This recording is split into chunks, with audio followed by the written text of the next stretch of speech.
국내 코로나19 신규 확진자가 8주 만에 다시 3만 명대로 급증했습니다.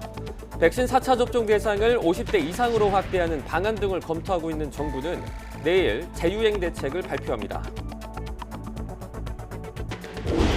이준석 대표 중징계로 경랑에 휩싸인 국민의힘이 권성동 대표 직무대행 체제로 당을 정비하기로 했습니다. 최근 윤석열 대통령과 여당 지지율 하락으로 나타난 싸늘한 여론을 의식해 서둘러 내용 봉합에 나선 것으로 풀이됩니다. 일본 참의원 선거에서 압승한 기시다 총리가 헌법에 자위대 명기 등을 포함한 개헌을 가능한 빨리 추진하겠다고 밝혔습니다. 선거 유세 도중에 총격으로 사망한 아베 전 총리의 장례식은 오늘 가족장으로 치러집니다. 고물가 상황 속에 내일 금융통화위원회가 사상 처음으로 한 번에 기준금리를 0.5%포인트 올리는 빅스텝을 단행할지 관심이 쏠리고 있습니다.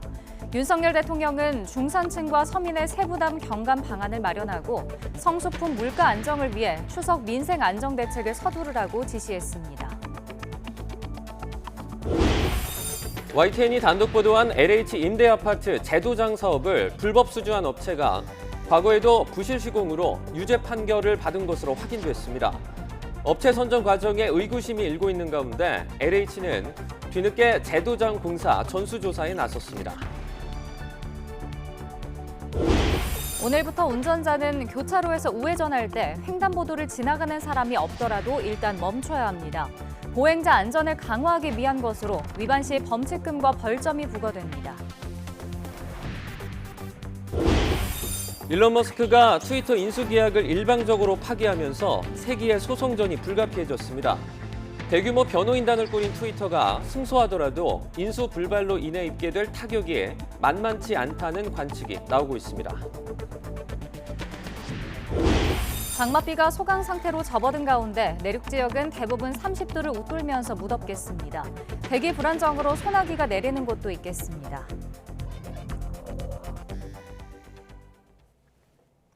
시청자 여러분 안녕하십니까? 7월 10일 화요일 굿모닝 YTN 2부 시작합니다. 코로나19 재유행의 영향으로 신규 확진자가 8주 만에 다시 3만 명대로 급증했습니다. 내일 재유행 대응 방안을 발표할 예정인 정부는 백신 4차 접종 대상을 50대로 확대하는 것을 검토하고 있습니다. 보도에 김승환 기자입니다. 어제 0시부터 밤 9시까지 코로나 확진자는 35,805명으로 잠정 집계됐습니다. 신규 확진자가 3만 명대를 기록하는 건 지난 5월 17일 이후 8주 만입니다. 확진자는 일주일 전보다 2.1배, 2주 전보다는 3.8배나 급증했습니다. 본격적인 코로나 6차 유행이 시작된 겁니다. 자연면역에는 접종에 의한 그런 자연면역이 보통 3에서 6개월 정도까지는 감염 예방 효과가 있습니다. 근데 그게 지나가게 되면 사실은 재감염이 될 수밖에 없어서 여름 이후부터는 사실 재감염자가 굉장히 많이 늘어나게 될 거고 그 과정에서 또 위중증 환자가 늘어나게 되는. 이에 대비해 정부는 60살 이상과 면역 저하자로 한정한 백신 4차 접종 대상을 50대 이상으로 확대하는 방안을 검토하고 있습니다. 것은 사실 어떤 유행이 오더라도 유행 자체의 규모보다는 치명률과 중증화율을 줄여줘서 국민들이 안심하고 이 코로나를 바라볼 수 있게 하는 것이 우리의 목표입니다. 재유행이 시작된 만큼 확진자 7일 격리 의무는 당분간 계속 유지하는 쪽으로 결론 날 것으로 보입니다. 하지만 사적 모임이나 영업시간을 제한하는 사회적 거리 두기 방식의 방역 대책을 다시 도입할 가능성은 커 보이지 않습니다. 다만 요양병원과 시설 면회 제한은 가능한 방역 조치로 꼽힙니다. 정부는 자문위 결론을 토대로 내일 여름철 재유행에 대비한 방역과 의료 대응 대책을 발표합니다. YTN 김승환입니다. 전파력이 세진 하위 변이 바이러스가 잇따르면서 전 세계가 다시 코로나19로 몸살을 앓고 있습니다. BA.5는 이미 전체 검출 바이러스의 절반을 넘겼고 면역 회피 능력이 더욱 강해진 새 변이도 확산 징후를 보인다는 평가입니다. 보도에 유재복 기자입니다. 코로나19 집단 감염으로 문을 닫는 마카오의 카지노입니다. 마카오 세수의 80%를 차지하는 카지노 30여 곳이 일주일 동안 일제히 폐쇄됐습니다. 지난 2년 반 동안 확진 환자가 100명 아래였는데 한 달 만에 1,400명 넘게 나오자 대유행 뒤 처음으로 영업을 중단한 것입니다. 카지노뿐 아니라 음식이나 필수품 살 때를 빼고는 외출 금지입니다. 都會盡量做核酸嘅時候順便買食物翻去啦，咁就盡量都少出街㗎啦，買完就走咯。 오미크론의 하위 변이인 BA.5 바이러스는 세계 83개 나라에서 검출됐습니다. 검출 비율 52%, 이미 우세종으로 자리 잡았습니다. 이에 따라 전 세계 하루 확진 환자는 90만 명에 육박해 2주 전보다 37%나 늘었습니다. 전염성이 가장 높아 바이러스 가운데 최악이란 평가를 받고 있습니다. 그런데 최근 더 무시무시한 하위 변이가 발견됐습니다. 스텔스 오미크론에서 파생된 BA.2.75 변이 바이러스입니다. In Europe and America, BA4 and BA5 are driving waves. In countries like India, a new sublineage of BA2.75 has also been detected. 그리스 신화에 나오는 반인 반수의 이름을 따 켄타로우스로 불리는 이 바이러스는 지난 5월 인도에서 처음 발견됐습니다. 현재 인도 내 검출률이 40%를 넘길 정도로 전염성과 면역 회피 능력이 대단합니다. 2달도 안 돼 세계 11개 나라에서 70명 이상이 확진돼 확산 초기 징후를 보이는 것으로 평가됩니다. YTN 유재국입니다. 이준석 대표 중징계 이후 수습책을 논의해온 국민의힘이 권성동 대표 직무대행 체제로 당을 이끌어가기로 결론냈습니다. 절반의 불안한 봉합이라는 평가가 많은데요. 김경수 기자가 취재했습니다. 이준석 대표가 빠진 자리, 첫 최고위를 주재한 권성동 직무대행은 당의 위기부터 강조했습니다. 최근 당 혼란이 국정 운영에 부담을 주고 있다면서 이준석 대표를 겨냥해서도 뼈 있는 말을 남겼습니다. 5년 만에 정권 교체를 이룰 수 있었던 것은 당원들이 선당 후사의 마음으로 함께 띄워주셨기 때문입니다. 지난 대선과 지선 승리는 당원의 승리이자 국민의 승리입니다. 특정인의 인기나 개인기만으로 이뤄낸 것이 아닙니다. 최대한 신속히 그리고 잡음 없이 당 내홍을 일사불란하게 수습하겠다는 의지로 읽혔는데 불신은 여전합니다. 당장 이준석 대표 징계 기간 차기 당대표를 선출하지 않겠다고 못 박은 데 대해서도 반대 의견이 만만치 않습니다. 세술은 새 부대에 담는다는 마음으로 저는 빨리 전당대회를 통해서 새 지도부를 구성하는 것이 맞다 이렇게 보고 있죠. 이미 당대표로서 내상을 크게 입었기 때문에 국민들한테 보여주는 모습들이 좋지 않지 않습니까? 이준석 대표의 거취 결단을 촉구했던 당권 주자들 그리고 윤석열계 의원들이 지금이야 말을 아낀다지만 언제든 압박 수위를 끌어올릴 수도 있습니다. 조기 전당대회나 뭐 이런 부분에 대해서는 조금 그런 필요성에 대해서 좀 생각을 하시는 거세요? 잠시만 말씀 조금만 해주세요, 대표님. 수고 많으십니다. 네, 조금. 침묵을 이어가고 있는 이준석 대표는 측근들에게 자진 사퇴는 없다고 거듭 강조하고 있는 것으로 알려졌습니다. 저는 그래서 이준석 대표가 사퇴할 뜻은 전혀 없는 것으로 제가 알고 있고. 아, 그렇게 알고 계세요? 네, 예. 지금도? 그럼요. 금요일은 그랬는데 지금 바뀐 거 없어요? 아니, 제가 어제 확인했습니다. 가처분 신청이나 윤리위 재심 청구에도 신중한 입장으로 알려져 있지만 경찰 수사는 변수입니다. 행여 기소 의견으로 이준석 대표가 송치될 경우 당내 후폭풍은 불가피해 비상대책위원회나 조기 전당대회를 촉구하는 목소리가 다시 커질 수밖에 없습니다. 지금으로서는 권성동 직무대행이 6개월 동안 당을 이끈 뒤 이준석 대표가 다시 복귀할 것으로 보입니다. 하지만 당내 혼란을 더 방치할 수 없다는 여론이 다시 확산하거나 경찰 수사가 속도를 낼 경우 상황은 언제든 바뀔 가능성이 높습니다. YTN 김경수입니다. 윤석열 대통령이 취임 이후 2달가량 이어오던 출근길 약식 회견, 이른바 도어 스태핑을 기자단에 확산하는 코로나19를 이유로 잠정 중단했습니다. 하지만 윤 대통령의 국정수행 지지율이 30%대로 떨어진 상황이라 해석이 분분한데요. 대통령실은 민생으로 돌파구 마련에 나섰습니다. 박소정 기자입니다. 지역 일정이 잡힌 날을 제외하고 용산 집무실로 출근할 때는 어김없이 이루어진 윤석열 대통령의 도어 스태핑. 취임 2달 만에 잠정 중단됐습니다. 오전 8시가 넘어 갑작스럽게 도어 스태핑을 취소한다는 얘기가 전해졌는데 대통령 대변인실은 최근 기자실에서 코로나19가 확산함에 따라 당분간 중단하기로 했다고 밝혔습니다. 대통령 집무실과 기자실이 같은 건물이라 감염병에 취약한 점을 반영했다면서 대통령 공개 행사 풀 취재도 최소화하고 대변인 브리핑도 서면 위주로 진행하겠다고 공지했습니다. 코로나19 상황이 안정되면 바로 재개하겠다고 덧붙였지만 그 시점이 불투명한 만큼 여러 해석이 나왔습니다. 윤 대통령 국정수행 긍정평가가 지난주 37%로 떨어진 데 이어 이번 주에는 30%대 중반까지 내려간 여론조사가 나왔기 때문입니다.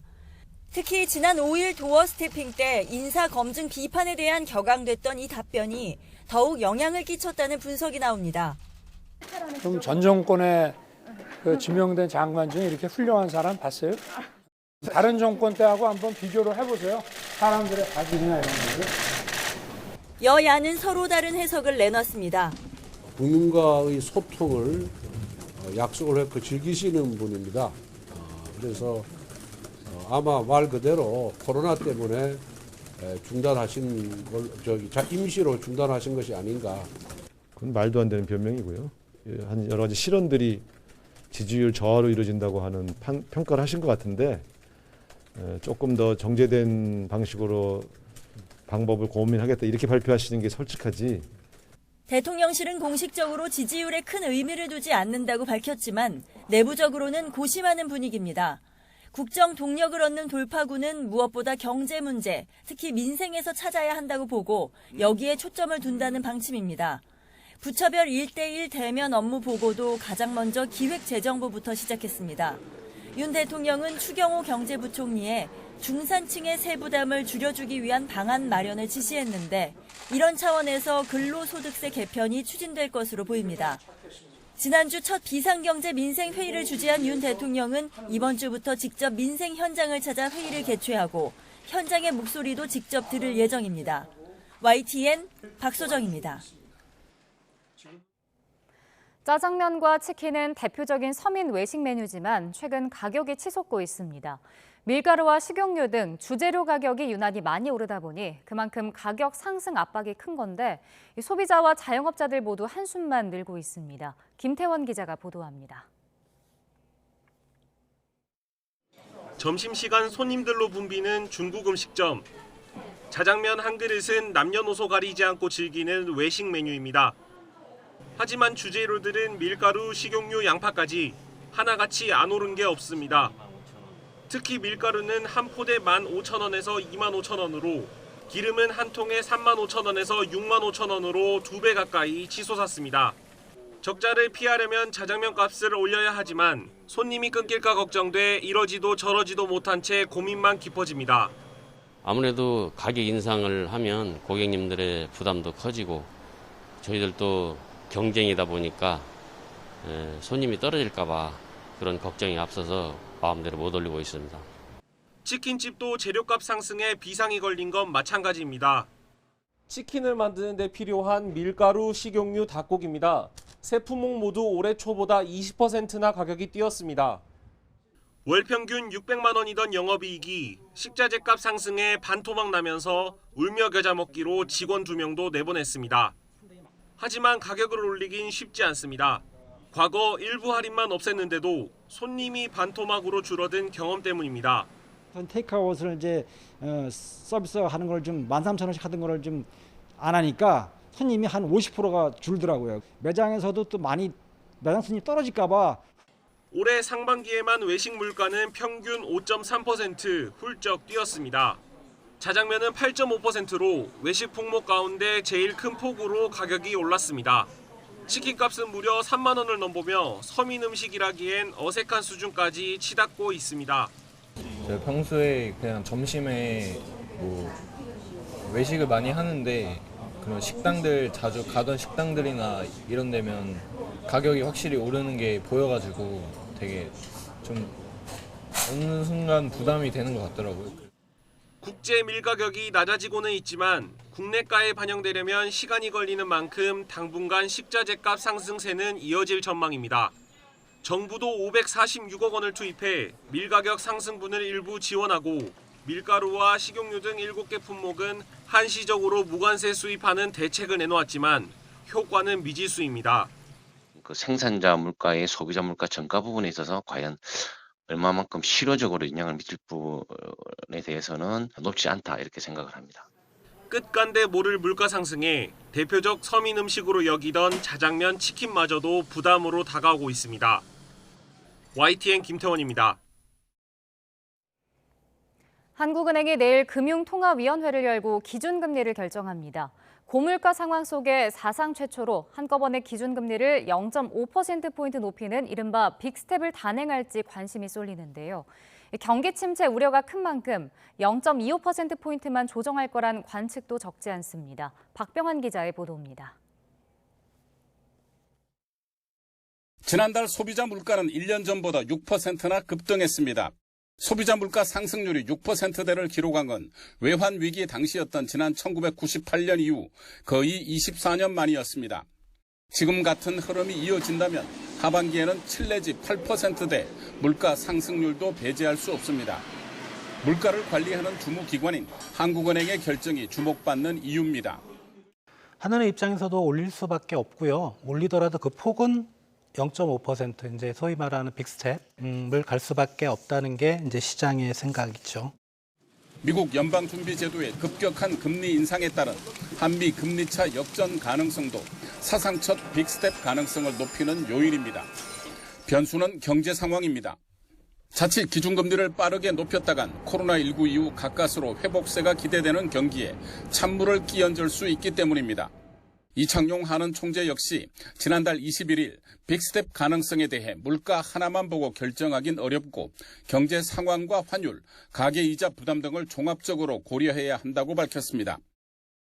통상적인 금리 인상 폭보다 크게 하는 것은 필요하지만 너무 대폭적인 인상이 이루어지게 되는 경우에는 경기 침체를 유발할 가능성이 높기 때문에 이를 제어할 수 있는 선에서 이루어지는 것은 필요할 것으로 생각됩니다. 이미 올해 들어 기준금리가 0.75%포인트 올라 대출자들의 이자 부담이 10조 원 이상 늘어났다는 점도 부담입니다.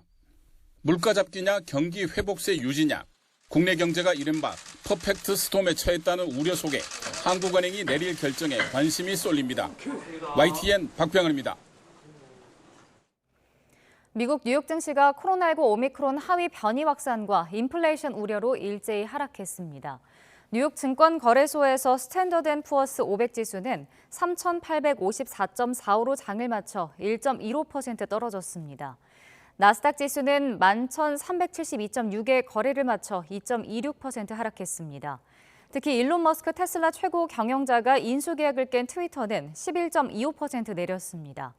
다우존스 30 산업평균 지수는 0.52% 내린 31,173.84의 장을 마감했습니다. 오늘부터 운전자가 교차로에서 우회전할 때 횡단보도에서 누군가 건너려고 한다면 반드시 멈춰야 합니다. 횡단보도 앞에서 운전자의 일시 정지 의무를 확대하는 내용의 개정 도로교통법이 오늘부터 시행되는데요. 헷갈리는 상황들을 정리해봤습니다. 네, 이 개정된 도로교통법의 핵심은 보행자와 어린이 두 가지입니다.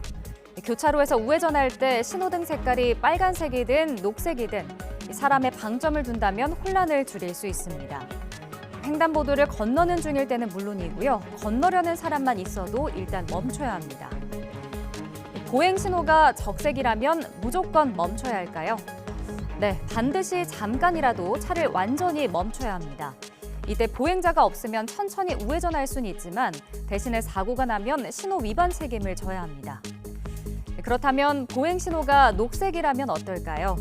보행자가 있으면 멈춰야 하지만 보행자가 없으면 언제든 멈출 수 있는 느린 속도로 운행하면 됩니다. 만약 보행자가 횡단보도를 건너려고 인도에서 기다릴 때는 반드시 일시 정지해야 합니다. 보행자 유무에 관계없이 무조건 정지해야 하는 상황도 있습니다. 바로 어린이 보호구역인데요. 어린이 보호구역에서는 보행자가 있든 없든 일단 멈추고 주변을 살핀 뒤에 움직여야 합니다. 새 도로교통법을 위반한 운전자에게는 승용차 기준 범칙금 6만 원과 벌점 10점이 부과됩니다.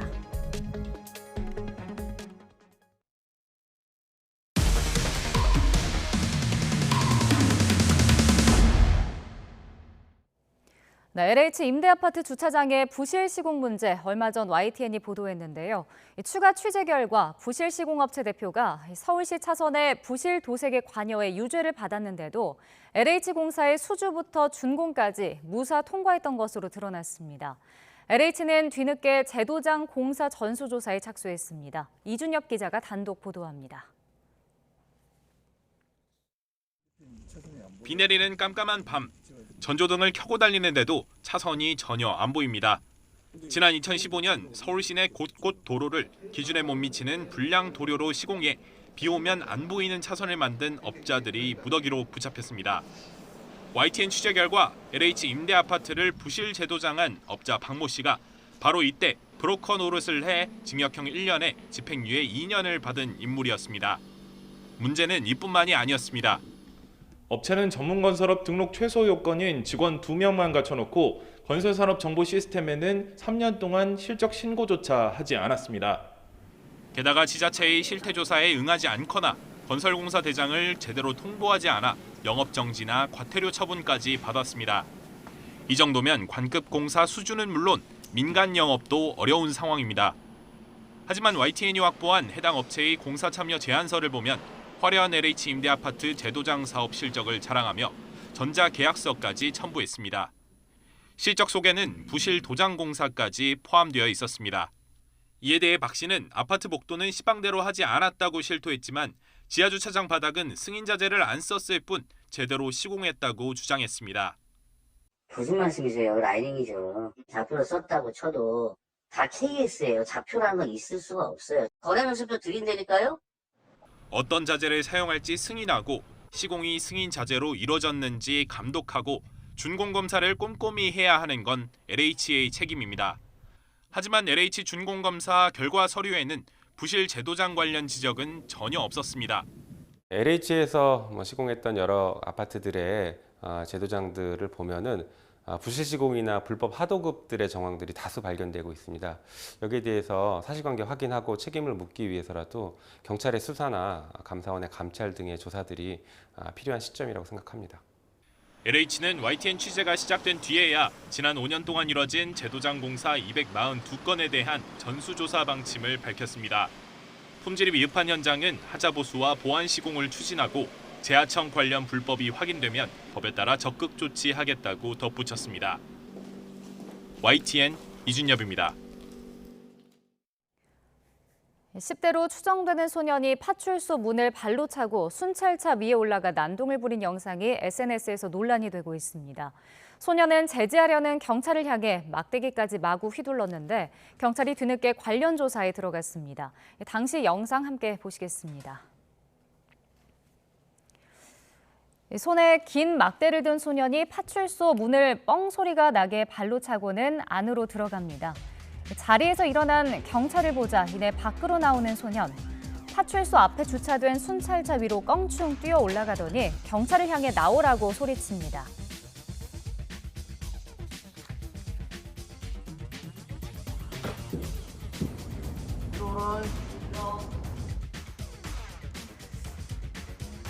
네, 이 순찰차 위에 올라간 소년에게 내려오라고 하는 경찰들. 아랑곳하지 않는 소년을 향해 경찰이 가까이 다가가자 소년은 들고 있던 긴 막대를 마구 휘두르기까지 합니다. 최근 서울 강동경찰서 고덕파출소에서 발생한 사건인데요. 어제 새벽과 어젯밤 SNS에 영상이 올라와서 논란이 되고 있습니다. 해당 영상에는 소년이 만 14살 미만이라서 처벌을 받지 않는 촉법 소년으로 보인다면서 경찰의 소극적인 대응을 비판하는 누리꾼들의 댓글이 달리기도 했습니다. 서울 강동경찰서는 사건 경위를 묻는 취재진에게 아직 확인된 게 없다며 뒤늦게 경위 파악에 들어갔습니다.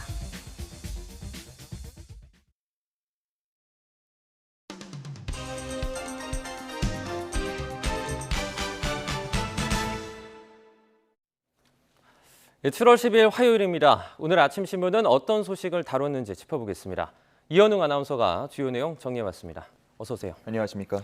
네, 첫 번째 기사 보겠습니다. 오늘은 코로나19 관련된 소식입니다.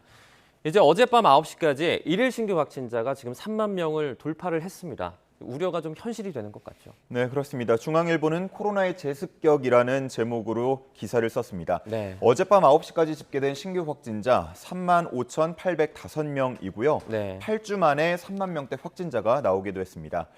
재유행을 이끌고 있는 건 오미크론의 하위 변이인 BA.5인데 미국에선 이미 우세종이 됐고요. 우리나라도 이번 주 내에 우세종이 될 것으로 전망되고 있습니다. 여러 모델을 통해서 시뮬레이션을 돌려보면 다음 달에는 10만 명대에서 20만 명대 수준까지 늘어날 것으로 보이는 상황인데요. 네. 이 BA.5는 면역 회피력이 강한 것으로 알려져 있습니다. 기존 백신으로 큰 효과를 보기 어렵다는 의미인데요. 따라서 방역 당국도 전 국민 4차 접종에 대해서는 보다 신중히 고려하고 있다고 합니다. 하지만 위중증이나 사망으로 이어질 가능성은 줄여줄 수 있기 때문에 고위험군에 대한 4차 접종은 강조하고 있었습니다. 네. 이런 와중에 BA.5보다 면역 회피력이 더 강한 새로운 변이도 세계 곳곳에서 발견되고 있다고 하는데 참 우려스러운 상황이고요. 일단 정부는 내일 코로나 재유행에 대응하는 방안을 발표할 계획입니다. 네. 다음 기사입니다. 정치권 소식인데요. 어제 이제 국민의힘은 상당히 바쁜 날을 보냈습니다. 제목에 보면 네 분이 봉합됐다라는 말이 눈에 띄네요. 네, 그렇습니다. 권성동 원내대표의 당대표 직무대행 체제로 당을 정비하기로 뜻을 모았습니다. 네. 여권 내의 권력 투쟁 구도로 가는 게 그 누구에게도 도움이 되지 않는다고 공감대를 형성했기 때문인데요. 조기 전당대회를 개최해야 한다는 목소리가 전혀 없었던 것은 아닙니다. 네. 김기현 전 원내대표, 박수영 의원 등이 주장한 것으로 알려지고 있고요. 그래도 권성동 원내대표는 이 소수의 목소리에 그쳤다면서 일축하는 분위기였습니다. 한편 당권 주자로 언급이 됐던 안철수 의원, 또 정진석 국회 부의장도 권성동 직무대행 체제에 동의한 것으로 알려지고 있고요. 여권 핵심 관계자로 표현이 된 인물은 대통령 의중이 아니었다면 하루 만에 이렇게 갈등이 봉합되기 쉽지 않았을 거라면서 윤석열 대통령과 교감 가능성에 대해서 언급하기도 했습니다. 네. 또 이준석 대표와 관련해서는 징계에 대한 효력정지 가처분 신청을 내지 않는 쪽으로 무게를 두고 있는 것 같다고 전하기도 했습니다. 네. 다음 기사입니다. 야당들 상황인데요. 지금 제목에 보면 민주당과 정의당의 내용을 다루고 있는 것 같습니다. 하나씩 좀 전해주시죠. 네, 하나씩 보시죠. 먼저 민주당은 다소 어수선한 국민의힘 분위기를 파고들어서 민생을 챙기는 모습을 보이려고 합니다. 네. 유류세 인하폭을 확대하거나 아니면 식비 비과세 한도를 확대하는 등의 7대 긴급 민생 법안을 주장하면서 민생 챙기기에 적극적인 모습을 보이고 있습니다. 그러면서 당대표와 최고위원 출마를 선언하는 후보들 하나같이 강한 야당 그리고 선명한 야당을 외치고 있는데 그 배경에는 지지세가 돌아오고 있다는 걸 염두에 둔 듯합니다. 다만 기사에서는 반사 이익 측면도 있기 때문에 민주당도 마냥 강경 기조를 유지하기는 쉽지 않을 거라고 내다보고 있었습니다. 네. 다음은 정의당 상황인데요. 기사에서는 소용돌이에 빠졌다는 표현으로 정의당 분위기를 나타내고 있었습니다. 정의당은 강한 쇄신 의지를 보여야 한다면서 현역 비례의원들이 총사퇴하고 다음 비례대표 순번, 그러니까 지난 총선에서 6번에서 10번에 해당하는 인사들이 승계하는 것을 검토하고 있는데요.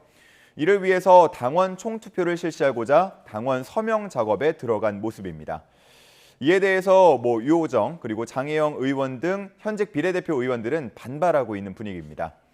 한편 정의당을 10년 동안 이끈 심상정 의원에 대한 책임론도 불거지고 있는 상황이었습니다. 네, 다음 기사입니다. 일본은 이제 참의원 선거가 끝난 다음에 개헌 논의가 본격적으로 진행될 것으로 보이는데 지금 의석수를 감안을 했을 때 무난하게 진행될 가능성이 좀 높죠? 네, 이번에 선거가 치러진 125석 중에 자민당은 단독으로 과반을 넘겼고요. 네. 또 선거를 치르지 않았던 의석까지 포함해서 자민당과 연립여당인 공명당이 전체의 과반을 차지하게 됐습니다. 게다가 개헌에 찬성하는 야당인 일본 유신회, 또 국민민주당까지 합치면 177석이 되는데요. 개헌 발의가 가능한 3분의 2, 166석을 여유롭게 넘기게 됐습니다. 네. 기시다 총리는 어제 가진 기자회견에서 가을 임시국회부터 본격적인 개정 작업에 나서겠다는 뜻을 밝히기도 했습니다. 다만 조금 더 면밀히 들여다보면 개헌 세력 안에서도 의견 차이가 조금씩은 있기 때문에 구체적인 내용 모두에 대해서 3분의 2 찬성을 낙관할 수만은 없는 측면도 있다고 전했습니다. 네. 한편 기시다 총리는 군비 증강 방침도 재확인했는데요. 현재 GDP의 1% 수준인 방위비를 5년 이내 2%까지 올린다는 목표를 설정했습니다. 기사에서는 아베 전 총리의 죽음이 일본 우경화의 속도를 붙였다고 분석하기도 했습니다. 네, 다음 기사는요. 이제 키오스크 관련된 얘기입니다. 저희가 뭐 커피숍이냐 식당에 가면 이 키오스크 앞에서 조금 헤매시는 어르신분들을 종종 봅니다. 예. 저도 뭐 도움을 드린 적도 있고 도움을 받은 적도 있는데요. 네. 이 키오스크가 이용하기 쉽게 변한다고요. 네, 그렇습니다. 키오스크와 관련한 두 가지 기사 준비해봤는데 네. 먼저 보시는 기사는 어르신들이 보다 쉽게 키오스크를 이용할 수 있도록 새로운 모델이 나온다는 내용의 기사입니다. 서울시가 추진하는 내용인데 우선 키오스크 자체에서 글씨 크기를 키우고 네. 또 이해하기 쉬운 단어들로 적용하도록 할 방침입니다. 그리고 어르신 이용이 많은 현장에는 디지털 안내사를 배치해서 적응도 도울 예정이라고 합니다. 이 밖에도 디지털 약자를 위한 교육도 진행하는데요. 지도 애플리케이션 사용법이나 네. 영화관 앱으로 예매하는 방법 등을 안내할 예정이라고 합니다. 한편 이런 키오스크를 이용하는 데 어려움을 겪기에는 시각 장애인들도 마찬가지라고 하는데요. 국내의 패스트푸드점이나 커피 전문점 등에 설치된 키오스크 대부분은 음성 안내 기능이 없거나 또 화면 확대 기능이 없기 때문이라고 합니다. 비장애인들에게는 편리한 서비스가 될 수 있지만 누군가에게는 소리 없는 벽이 되고 있다고 전하고 있었습니다. 네, 마지막 기사입니다. 이번 윈블던 남자 단식 대회에서 노박 조코비치가 우승을 차지를 했습니다. 그런데 14세 이하 대회에서 우리나라 조세혁 선수가 우승을 했다고요. 네, 그렇습니다. 윈블던은 일반 그리고 18세 이하 주니어, 휠체어까지 세 부문으로 원래는 치러졌었는데 네. 올해부터 14세 이하 부문이 추가가 됐습니다. 그리고 이 부문에서 우리나라 선수인 조세혁 선수가 우승을 하게 되면서 초대 챔피언의 이름을 올리게 됐습니다. 그러자 조세혁이 누구냐 이런 반응들이 나왔다고 하는데요. 네. 이 조세혁 선수는 테니스 선수 출신 부모님 아래서 일찍이 라켓을 잡고 훈련을 받았다고 합니다. 이미 아시아에서는 동나이대에서 랭킹 1위를 기록했고요. 네. 이 자격으로 윈블던 대회에 초청이 됐습니다. 국제 테니스 연맹 주니어 세계 랭킹은 1000위권 밖이라고 하는데 올해에 500위권 내 그리고 내년에는 200위권 안에 들어서 성인 선수로서의 성공 가능성을 보겠다는 목표를 제시했습니다. 네. 지난달부터는 학교까지 그만두고 테니스에 전념하고 있다고 하는데요. 앞으로 좀 차근차근 성장했으면 좋겠습니다. 네. 이 테니스 신성의 앞으로의 성장 과정 지켜보도록 하겠습니다. 여기까지 듣겠습니다. 고맙습니다. 감사합니다.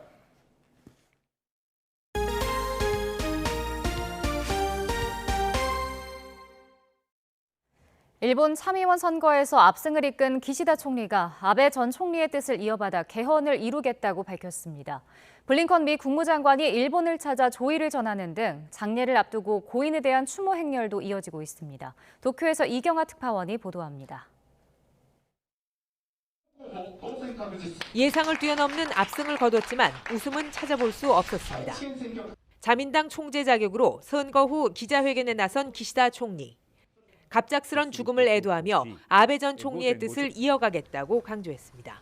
安倍元総理の思いを受け継ぎ、特に情熱を傾けてこられた拉致問題や憲法改正など、ご自身の手で果たすことができなかった難題に取り組んでまいります。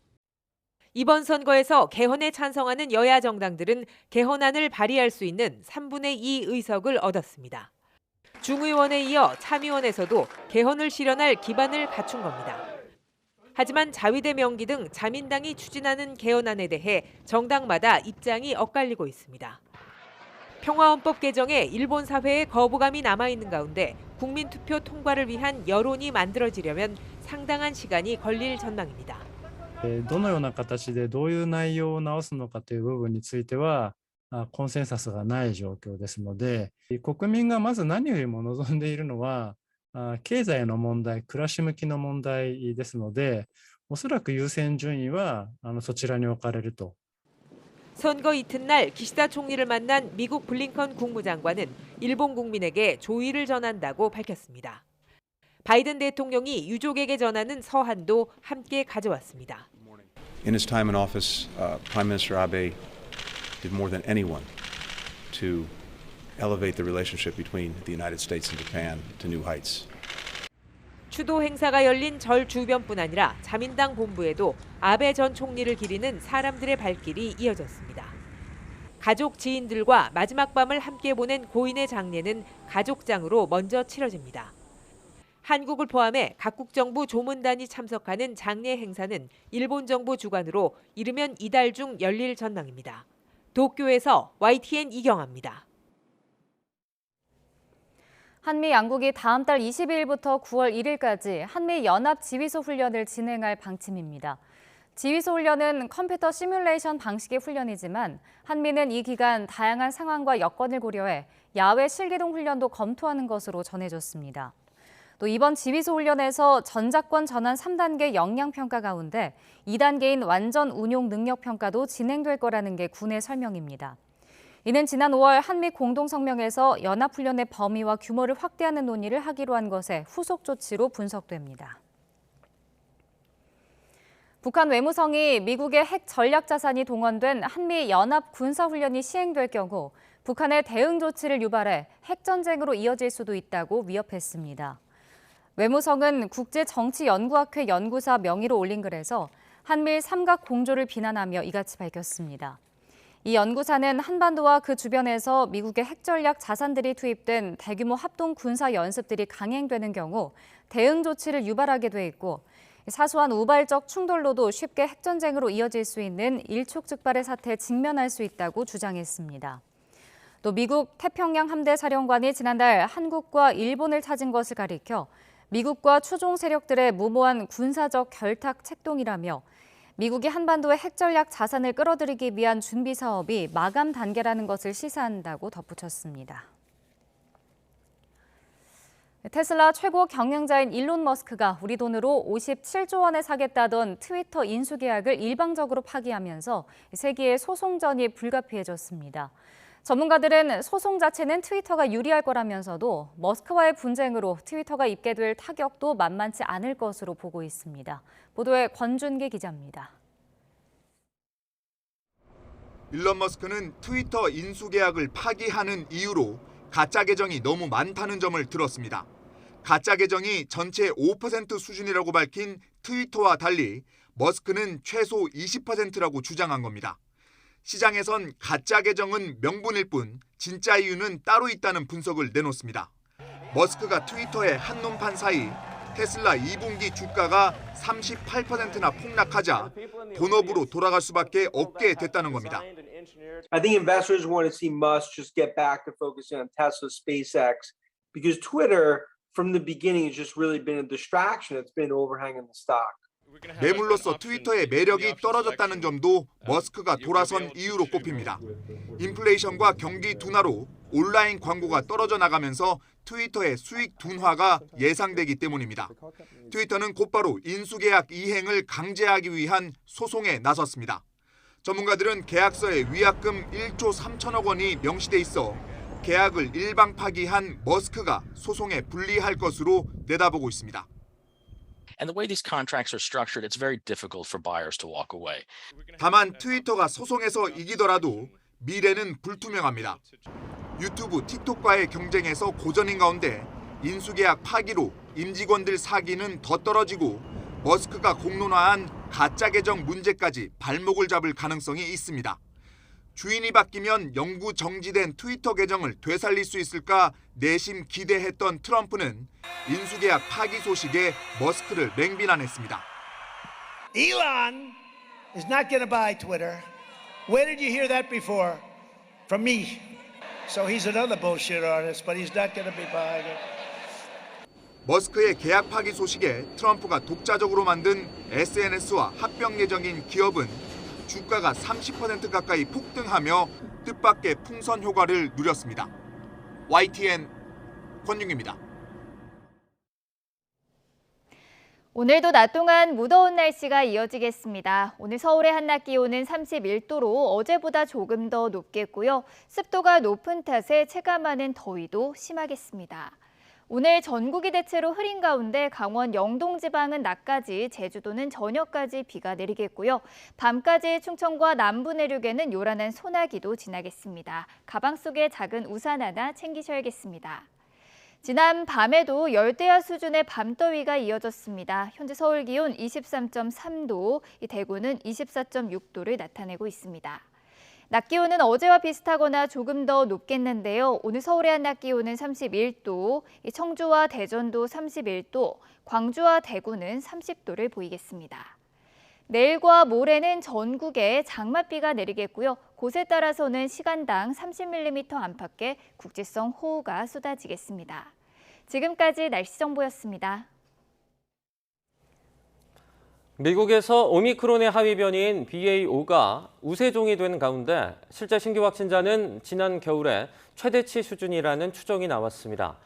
워싱턴대 의과대학 산하 보건계량 분석연구소는 7월 첫째 주 실제 미국 내 신규 확진자가 공식 수치의 약 7배에 달해 지난 겨울에 하루 75만 명 수준인 최대치에 근접하고 있다는 추정치를 내놨다고 CNN 방송이 현지 시각 11일 보도했습니다.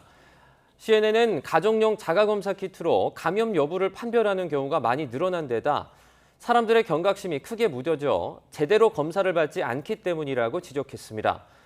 이에 따라서 가장 전염성이 강한 변이가 확산하고 있지만 실제 감염자 수가 심각하게 과소 반영되면서 미국에 치명적인 사각지대를 만들고 있다고 경고했습니다.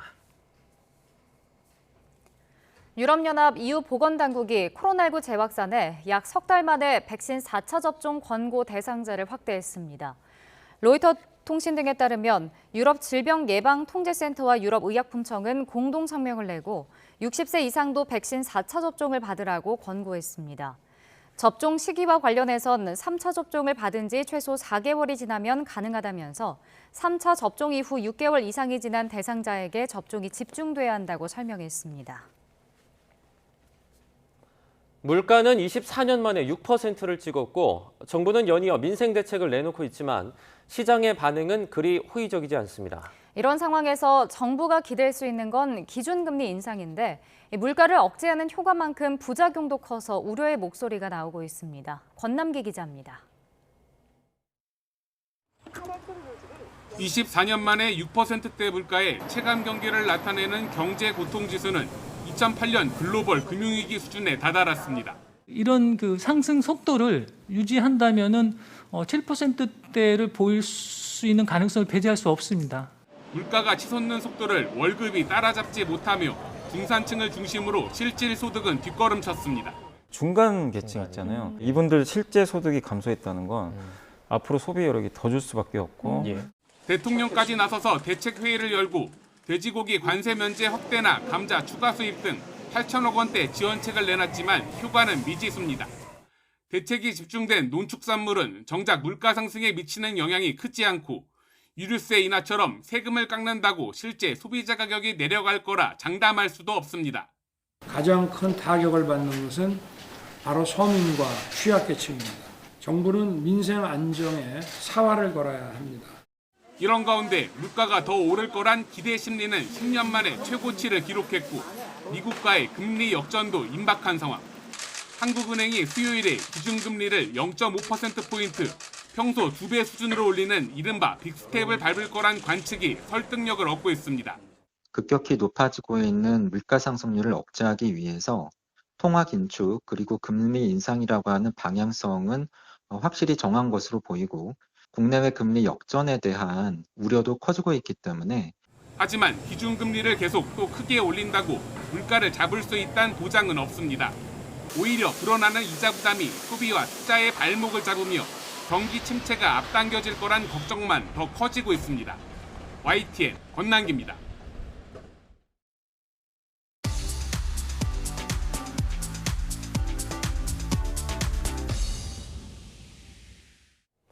경제 소식을 빠르게 전달해 드립니다. 네, 오늘 굿모닝 경제는 권혁중 경제평론가와 함께하겠습니다. 어서 오십시오. 네, 안녕하세요.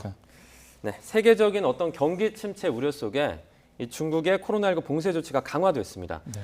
밤사이 해외 증시 상황을 좀 보면요, 뉴욕과 유럽 증시는 대부분 하락 마감했죠. 네, 맞습니다. 이제 뭐 뉴욕 증시가 다 하락 마감을 했는데 네. 특히 나스닥이 많이 떨어졌습니다. 한 2% 이상 떨어지면서 기술주 중심으로 좀 하락세가 좀 크게 나타났다 볼 수가 있겠고 네. 다우지수는 한 0.52% 정도 떨어졌고요. 나스닥이 마이너스 2.26%, S&P 500 지수가 마이너스 1.15% 하면서 전체적으로 뉴욕 지수는 다 떨어졌다라고 볼 수가 있겠습니다. 네.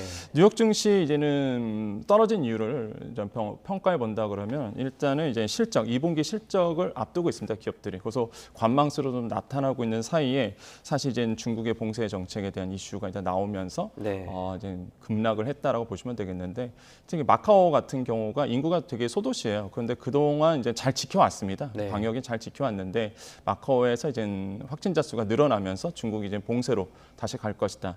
과거에 상하이 봉쇄에 들어갔을 때도 주가가 크게 흔들렸었거든요. 네. 그럼 뭐 미국도 그랬고 중국도 그랬고 우리나라도 마찬가지였습니다. 이번에 다시 한번 마카오 봉쇄에 들어가면서 18일까지 봉쇄인데 그러면 또 중국에서 다른 도시가 또 봉쇄될 거 아니냐, 네. 이런 어떤 우려스러운 목소리가 나오면서 이제 주가가 이제 빠지기 시작했다라고 보시면 되겠고요.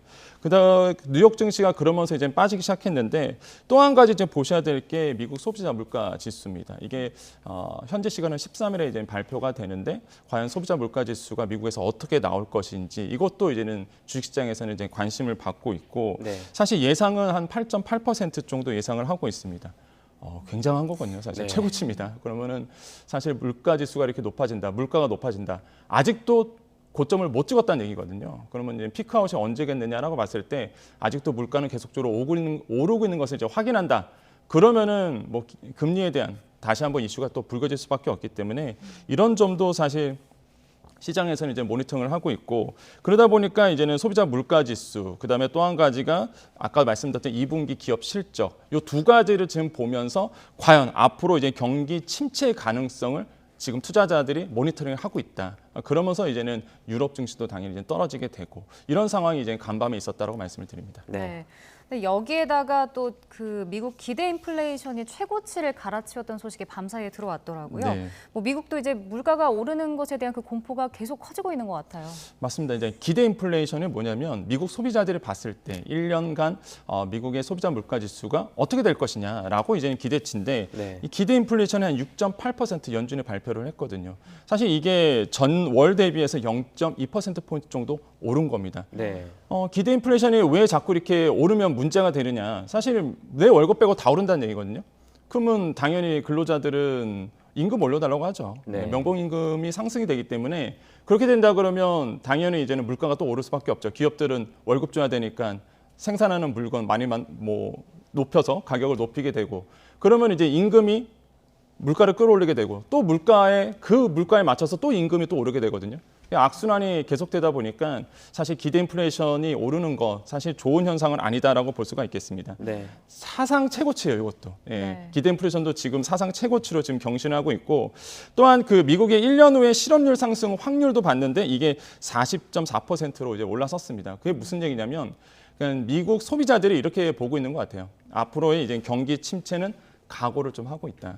그러면서 이제는 실업률이 좀 높아질 것이다. 이렇게 보고 있는데 사실 지금 미국의 고용률은 굉장히 좋습니다. 네. 그래서 사실 고용률 때문에 좀 버텨주고 있는 모습인데 앞으로의 이제는 경기 침체가 올 것이라고 예상하기 때문에 실업률이 좀 높아질 것이다 보고 있고 아까도 말씀드렸지만 소비자 물가 지수가 이제는 13일 이제 발표가 되면서 뭐 최고치로 될 것이기 지금 거의 뭐 기정확실화되고 있는 분위기라서 네. 아마 또 연준에서 7월 말에 이제 FOMC 회의에서 금리 인상이 이제 자이언트 스텝이 다시 한번 나올 것으로 보고 있습니다. 그러면은 우리나라도 따라 올릴 수밖에 없거든요. 이미 네. 예상을 하고 있기 때문에 아마 우리나라에서도 금통위에서 빅스텝, 사상 처음으로 이제 빅스텝을 발언할 가능성이 굉장히 높아졌고 그러면 지금 시장에서는 빅스텝을 다 예상하고 있기 때문에 이거에 맞춰서 또 경기가 다 움직일 수밖에 없습니다. 그래서 결국에는 이렇게 금리 인상기에는 저소득 그다음에 이제는 소득이 낮으신 분들이 가장 큰 피해를 받아서 정부가 좀 움직임이 좀 바빠지고 있다라고 좀 평가해 볼 수 있겠습니다. 네. 네. 전 세계적으로 이제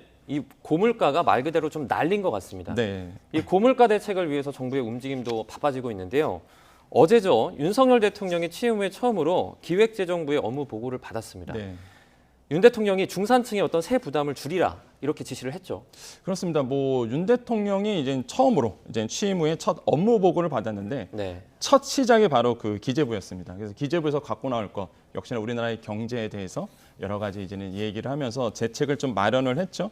그래서 아까 말씀하신 것처럼 윤 대통령이 강하게 지금 어필하고 있는 게 바로 이제 중산층 서민에 대한 세부담을 좀 완화하라는 이런 그 목소리를 내고 있거든요. 네. 그래서 이제 나왔던 게 이제 퇴직금에 대한 이슈가 이제 나오기 시작했습니다. 그래서 퇴직금의 때는 퇴직소득세에 대한 세금을 좀 줄이겠다라고 이제 개편안을 가지고 왔는데 사실 이게 지금까지 퇴직소득세를 건들지 않았습니다. 퇴직에 대한 이제는 세금을 떼는 건데 퇴직금에 대해서 이게 32년 만에 처음으로 근속연수별 이제 공제 금액을 상향하면서 이제 근속 기간에 따른 세금을 좀 줄여주겠다는 보관도 이제 같이 가지고 나왔고 네. 이런 점들이 아마 근로자 입장에서는 좀 환영할 만 일이다라고 볼 수가 있겠습니다.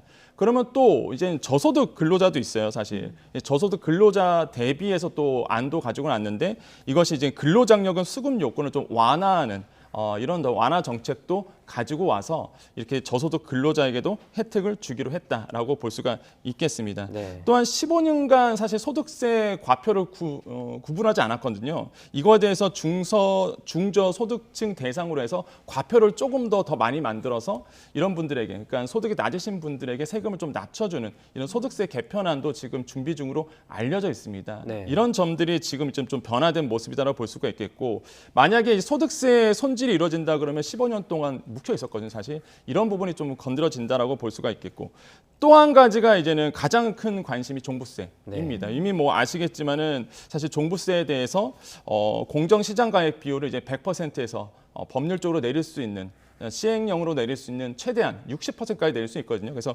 60%로 내려주면서 사실 이렇게 종부세를 어느 정도 완화시켜주는 부분으로 볼 수 있겠고, 정부가 처음부터 이제는 밝혔던 것이 이제는 종부세 완화가 되면서 사실 다주택자라든지 아니면 주택을 보유하신 분들에게 보유세에 대한 부분을 2020년으로 복귀시키겠다라는 방안, 이것도 이번에 가지고 나왔기 때문에 네. 이게 부동산 정책의 세제 개편안도 이번에 이제 같이 발표될 것으로 보고 있습니다. 그래서 이런 세법 개정안이 우리 시간으로 21일 이제 발표할 것으로 보고 있어서 시장에서는 많은 좀 관심을 갖고 있다라고 볼 수가 있겠습니다. 네.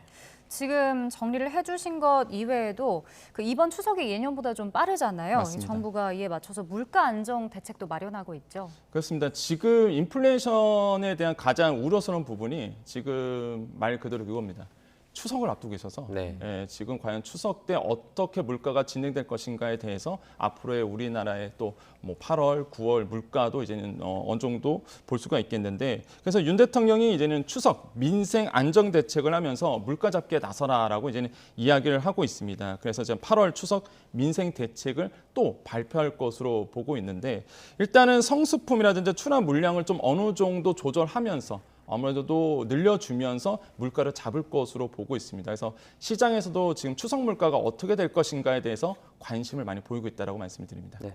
정부가 이제 법인세 인하도 추진을 하고 있잖아요. 네네. 그런데 이와 관련해서 뭐 효과가 있다 없다 말들이 좀 많은 것 같아요. 어떻게 보십니까? 저는 법인세 인하는 좀 나와줘야 된다고 생각을 해봅니다. 네. 사실 우리나라 빼고는 다 법인세를 좀 내려주는 추세였거든요. 그래서 사실 법인세가 지금은 현행은 25%인데 네. 이번에 이제 정부가 갖고 나는 것이 과거로 회기죠. 22% 정도 이제 내려주는 것인데, 문재인 정부 때 사실 22%에서 25%로 올렸습니다. 그러니까 5년 만에 다시 한번 이제 22%대로 이제 법인세를 내려주겠다라는 것이 지금의 이제 현재 정부의 이제 보관이다라고 보시면 되겠고, 네. 지금의 현행 4단계로 돼 있는데 이것을 3단계 이하로 과표를 좀 줄여주겠다는 거죠. 확실히 이제는 법인 회사 운영하는 입장에서는 법인세 같은 경우는 내려가다 보니까 네. 경영의 좀 효율성도 좀 높아질 수 있는 부분도 없지 않아 있다라고 볼 수가 있겠고, 지금 기업들이 가장 또 관심을 갖고 있는 게 바로 투상제입니다. 투자 상생 협력 촉진 세제라고 얘기를 하는데, 이게 이런 겁니다. 그러니까 기업들이 어느 정도 중소기업에 투자를 하거나 아니면 상생 협력 등에서 쓰지 않으면 네. 쓰지 않은 금액만큼 법인세를 더 추가하는 거예요. 네. 거기에 쓰지 않은 20%를 법인세에 추가해 버리거든요.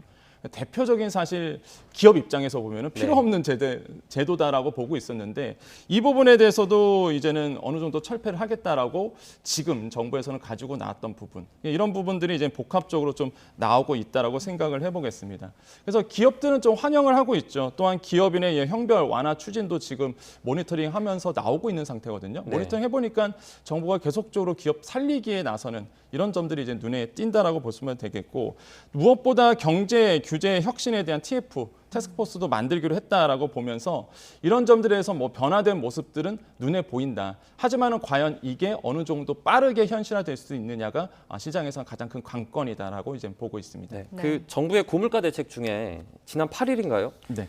연말까지 이 수입 축산물 관세 0%로 내려준다 이런 네. 내용도 있지 않았습니까? 네네.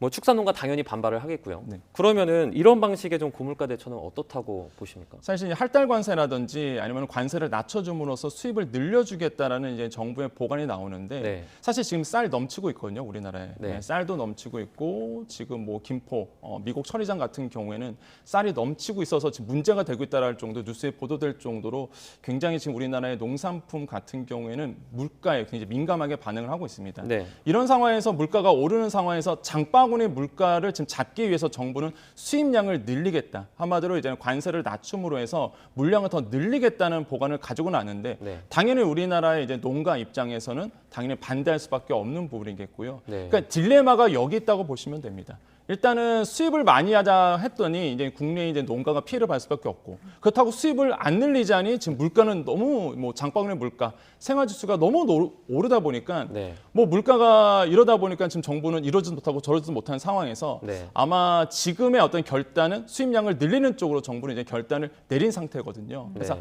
아마 우리나라의 농가에 대한 어느 정도 베네핏, 한마디로 어느 정도 혜택을 어떻게 줄 거냐. 그 분위기를 어떻게 잠재우냐에 따라서 앞으로 이제는 우리나라의 생활 물가, 특히 장바구니 물가의 어떤 변화폭이 좀 낮아질 것이다. 이렇게 보고 있습니다. 네. 자, 이렇게 물가는 오르고 있는데 이 비싼 스마트폰 요금제도 좀 부담이 되는 분들 많으실 것 같습니다. 앞으로 그 5G 요금제 소비자 선택폭이 더 넓어질 예정이라고요? 네, 맞습니다. 지금 아마 통신사, 뭐 스마트폰 안 쓰시는 분은 없잖아요. 근데 네. 아마 느끼시는 분이 있을 거예요. 요금이 낮으면 낮고 높으면 높습니다. 이게 네. 중간 요금이 전혀 없거든요. 이게 상황을 봤더니 실제 5G 요금이 한 10에서 12기가 정도의 그 5만 5천 원짜리가 있고요. 또 한 가지 저도 쓰고 있는데 110에서 150기가 제공하는 69 요금제라고 보통 얘기하죠. 그래서 네. 6만 9천 원, 7만 5천 원짜리 요금제가 있습니다. 근데 실제 과기부에서 조사를 해봤더니 아니 평균적으로 이용하는 데이터가 한 23에서 25기가 정도 이 정도밖에 안 된다더라. 그래서 18에서 21기가 정도의 기가바이트의 데이터 양을 사용할 수 있는 분들이 많은데 네. 요 구간에 대해서 요금제가 없다 보니 이거는 고가 요금제를 쓸 수밖에 없다라고 보고 있는 거죠. 그래서 이제는 중간 요금제를 내놓을 것으로 이제 시장에서는 요구를 하고 있고, 그래서 SK에서 먼저 좀 반응을 했습니다. 그래서 5만 9천 원짜리 한 24기가바이트의 데이터를 처리할 수 있는 한 5만 9천 원짜리 요금제가 중간 요금제가 지금 나올 것으로 보고 있고요. 네. 또 한 가지 더 나아가서 1인 가구를 위한, 그러니까 한마디로 1인 가구에 3만 원대의 이제는 중간 요금제도 나올 가능성도 있다라고 시장에서는 지금 보고 있습니다. 네. 지금 아까도 말씀드린 것처럼 아예 뭐 데이터 양이 높거나 아니면 낮거나 이렇게 양극화가 돼 있다 보니까 중간 요금제에 대해서는 끊임없이 지금 시장에서는 요구를 하고 있었는데 이것에 대해서 이제는 변화되다 보니까 아마 실제로 사용하는 입장에서는 정말 혜택적인 부분에서 본다 그러면 합리적인 요금제라고 볼 수가 있겠는데 네. 근데 문제는 그겁니다. 이게 요금제가 구간이 늘어나는 거지 실제 할인은 아니잖아요. 네. 내가 선택권이 많아지는 거지 사실 이거는 할인이 아니다 보니까 이게 그러면 시장에서 말하는 것처럼 이게 할인이라고 표현할 수 있겠느냐라고 이제는 비판의 목소리가 또 나올 수밖에 없고요. 또 한 가지 중간 요금제가 나오는 근원적인 이유는 물가 상승 때문에 그렇습니다. 이제 물가 요금제가 낮아진다 그러면 과연 이 중간 요금제가 우리나라의 물가에 어느 정도 영향을 미치는지 이거는 이제 조사가 안 된 상태예요. 그래서 네. 앞으로도 이런 것도 이제 모니터링하면서 아마 물가에 어느 정도 영향을 미칠지 더 하락을 시킬지는 지켜보셔야 되겠다고 말씀을 드리겠습니다. 네. 이 부분도 짚어보도록 하겠습니다. 원자재값 고공행진이 이제 국내 공사 현장에도 영향을 미치고 있는데요. 수도권 10여 곳에 지금 골조 공사가 멈췄다고 합니다.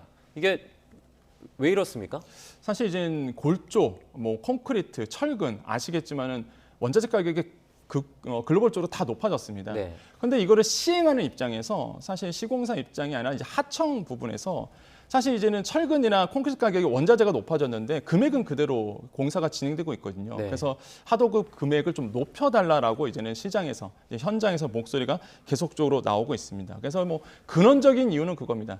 뭐 공사비를 좀 올려달라라고 하면서 지금 현재 이제는 조금 다툼이 있다라고 볼 수가 있겠고 네. 철근 콘크리트 연합회에서 이 얘기를 지금 하고 있습니다. 원자재 가격이 높아졌으니 당연히 금액도 좀 높여달라고 보고 있는데 시공사 입장, 특히 이제 건설사 입장에서는 받아들일 수 없다. 왜 그러냐면 지금 이제 철근 콘크리트 연합에서 주장하고 있는 게 20% 올려달라라고 얘기를 하고 있는데 사실 현실상 어렵다. 그래서 한 14에서 15% 정도는 이제 감안하고 있다라고 지금 이제 시장에서 나오고 있죠.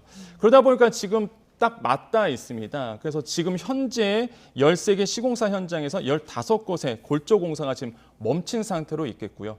여기에서 아마 시청자분들이 부동산에 관심 분들은 다 아시는 곳입니다. 바로 반포 레미안 쪽에 있는 이 아파트가 지금 멈춘 상태입니다. 그래서 와, 이거 강남권에서도 이게 멈추는구나라고 지금 시장에서는 보고 있는데 지금 5곳 공사가 지금 멈춘 상태다. 그래서 공사가 과연 재개가 될지 좀 보셔야 되겠다라고 볼 수가 있겠고요. 지금 이제는 자이 프로지오도 마찬가지입니다. 10곳은 파업에 이어갈 것으로 보고 있는데 과연 지금 어떻게 타결이 될지 시장에서는 계속적으로 모니터링을 하고 있습니다. 지금까지 나온 소식으로는 일단 반포 레미안 같은 경우에는 일단 합의가 타결이 됐죠. 돼서 재개가 된 것으로 전해지고 있습니다. 근데 이제 뭐 고물가 시대에 저희가 계속해서 얘기를 하고 있는데 이렇게 원자재 값도 오르고 인건비도 올라서 당연히 양측 다 힘든 상황인 건 맞습니다만 사실 뭐 피해나 부담은 결국 소비자에게 좀 전가되는 거 아닌가요? 그렇죠. 아무래도 지금 철근 가격 높아지고 콘크리트 가격도 높아진다 그러면 뭐 예전에도 한번 말씀드렸지만은 사실 이제는 분양가가 높아지게 됩니다. 그럼 분양가가 높아진다면 사실 뭐 조합원들 같은 경우는 일정 금액을 내기 때문에 그런데 일반 분양자 같은 경우에는 이제 분양가가 높아지다 보니까 더 많은 돈을 내고 이제 아파트를 구매할 수밖에 없는 상황으로 가거든요. 그래서 결국에는 이렇게 물가가 높아지고 뭐 원자재 가격이 높아진다 그러면 실소자 중심으로는 이제 더 많은 돈을 내고 들어가야 되기 때문에 이런 부분도 이제 복합적으로 시장에서는 움직일 것이다 보고 있습니다. 그래서 물가가 상승된다는 얘기가 단순히 나와 먼 얘기가 아니거든요. 당장 내가 쓸 돈 실질 구매력이 좀 하락하잖아요. 그러다 보니까 내 지갑도 얇아지죠. 무엇보다 이렇게 부동산 업계에서도 실제적으로 과거에는 살 수 있는 아파트가 지금 살 수 없는 부분으로 가고 있어서 시장에서는 요즘에 우스갯소리 이런 얘기를 합니다. 구축 아파트 다시 뜨는 거 아니냐. 옛날에는 신축 아파트가 인기가 많았었거든요. 근데 신축 아파트의 원자재 값이 너무 상승하다 보니까 신생 아파트에 대한 인기가 떨어지고 오히려 구축 아파트에 대한 인기가 높아지는 거 아시냐라는 이제 시장의 목소리도 지금 나오고 있거든요. 그러한 근간이 바로 원자재 값 상승에 기인했다라고 볼 수가 있겠습니다. 마지막으로 부동산 관련 질문 하나만 드리도록 하겠습니다. 이제 거래량이 절벽이 되면서 집값이 좀 주춤하고 있다 이런 소식을 연일 전해드리고 있는데요. 불패라고 불리는 강남에 있는 대장주들이죠. 뭐 압구정, 대치동, 도곡동 이런 곳에 있는 어떤 똘똘한 한 채들까지도 매수세가 좀 실종됐다 이런 소식이 들려오고 있어요. 뭐 어제 사실 이슈가 됐던 게 한 지역에 강남에 있는 한 지역에 뭐 말씀드리면 뭐 현대 아파트죠. 그래서 압구정 현대 아파트가 3억 원이 떨어졌다 이렇게 보고 있는데 그거는 이제 착오로 증명이 됐습니다. 그래서 시행 신고 기간이 조금 누락이 돼서 이게 뭐 착오로 이제 밝혀졌는데. 어쨌든 간에 지금 강남 아파트들도 지금 불패 신화가 좀 깨지고 있는 부분이 있습니다. 그럼 왜 그러냐면 강남 재건축 아파트는요. 항상 아파트의 시세의 어떤 바로미터가 됩니다. 이게 떨어지게 되면 전체적으로 하락세로 버티고 있는 거거든요. 떨어질 것이다라고 보고 있고 강남 중소형 아파트부터 시작해서 재건축 아파트가 상승한다 그러면 아파트가 다시 한번 상승할 여력이 남아있다고 판단하는데 뭐 계속 지금 들려오는 얘기가 강남권 아파트들의 시가가 낮아지고 있다. 호가도 낮아지고 실제 거래량도 낮아지고 있다라고 지금 목소리가 나오고 있거든요. 그러다 보니까 지금 시장 참여자들이 부동산이 정말로 하락으로 갈 것이다 이렇게 예상을 하고 있다는 것이죠. 그래서 어제 이슈가 이제는 그렇게 이슈가 된 이유가 바로 이제 부동산의 바로미터가 되기 때문이라 볼 수가 있겠고 현재 지금 통계를 보더라도 강남 아파트들의 하향 안정화를 기록을 하고 있습니다. 실제 이제는 다양한 아파트들이 강남권에서 1억 원 이상씩 지금 떨어지고 있는 상황이다 보니까 역시나 금리 인상이 결국에는 부동산에 특효하게 될 수밖에 없다. 그래서 앞으로 계속적으로 금리 인상이 될 수밖에 없기 때문에 당분간 서울 아파트 중심으로 이제 하향 안정세를 기록할 것이다라고 시장에서는 전망을 하고 있습니다. 알겠습니다. 여기까지 듣겠습니다. 권혁중 경제평론가와 함께 경제 이슈들 짚어봤습니다. 고맙습니다. 네, 감사합니다.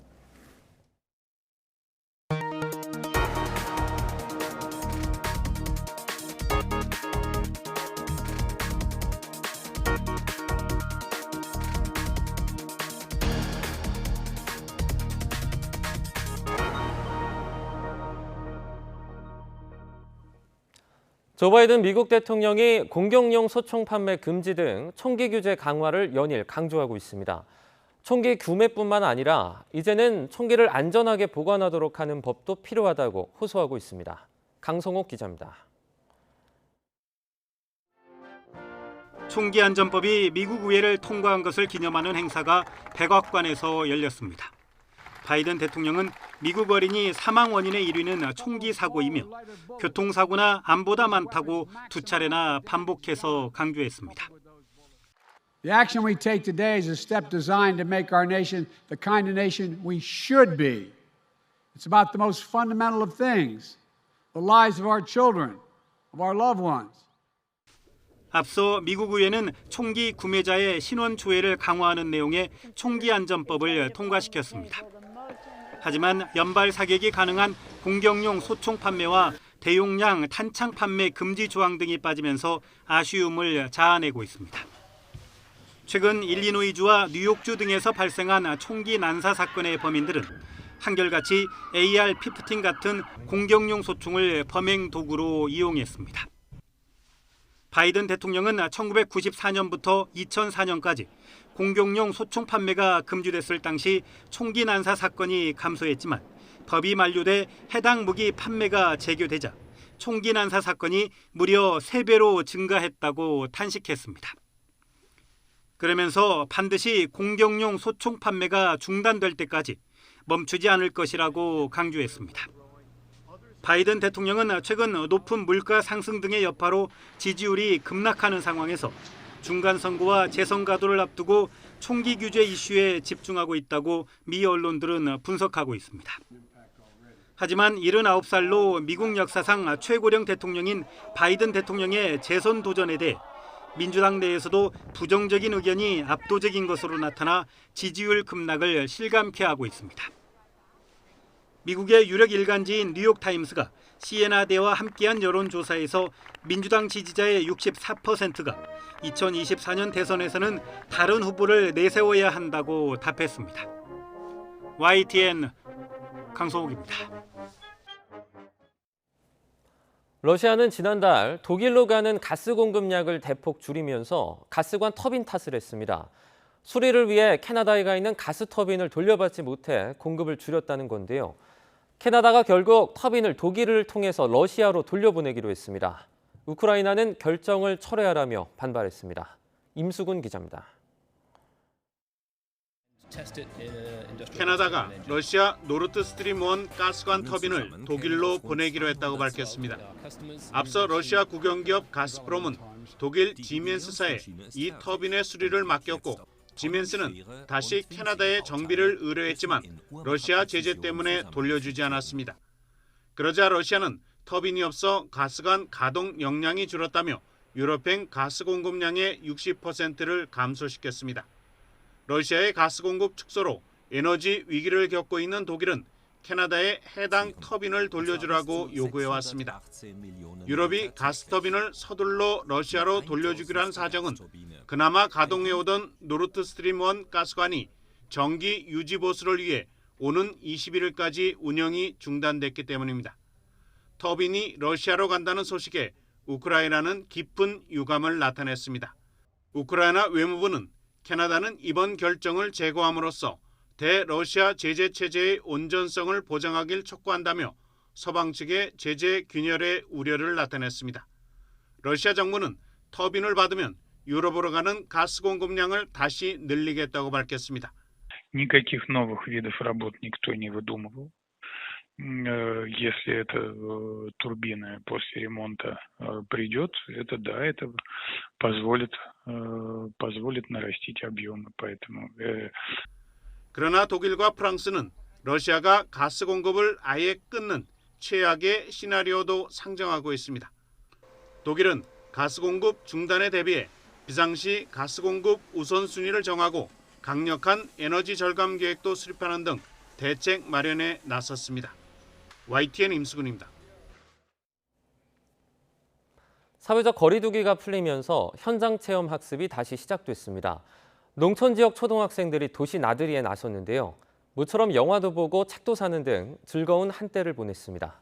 김범한 기자입니다. 광주 광역시의 관문인 버스 터미널입니다. 초등학생 50여 명이 버스에서 내립니다. 코로나로 묶였다가 다시 시작된 체험학습에 나선 겁니다.